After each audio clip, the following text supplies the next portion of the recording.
What's the hardest picture, hardest thing you've ever photographed? Yeah? You want to photograph plankton. I showed the picture of the aerial of narwhals in my talk. That was 5 years of failing. So when I take pictures of animals and wildlife, we fail about 98% of the time. We only take about 5 good pictures a year, and we're out there all year shooting hundreds of thousands of pictures. And so that picture, though, I failed 99.8% of the time. I only had 1.5 good days of shooting. In 5 years of trying, I had to buy an airplane, learn how to fly it. I crashed it. I got another airplane. It's not funny, people. This is a serious story. And then the day that we finally were able to land and get all these pictures of narwhals, the ice was so rotten and thin, I fell through and I dislocated my shoulder.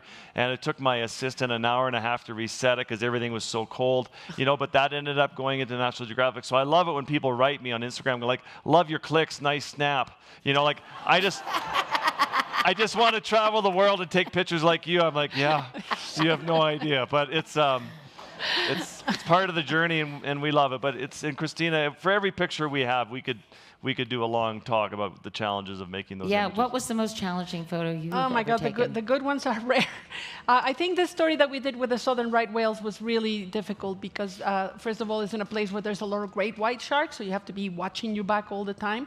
And these whales, they're not normal whales. They're not like humpbacks that are friendly. These ones are very wild, pelagic. They're out in Antarctica, and they're too curious. They're too big and too curious, and they want to come and they want to touch you and push you around. I mean, and it's aren't you terrifying. scared a lot of the time that you're going to get eaten? Not eaten by the whale, but just they're baleen whales, but they have those big callosities, those big barnacle communities on their heads, and we learned very quickly that they use those for ramming.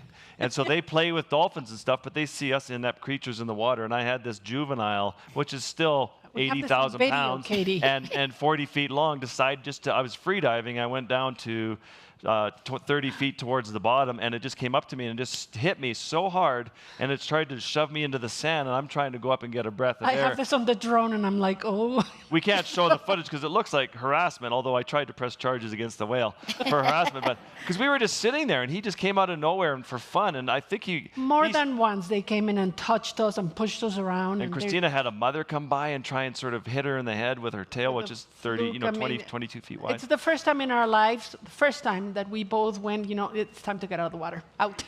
Yeah. Yeah, I mean, what you do is incredibly dangerous. It can be, yeah.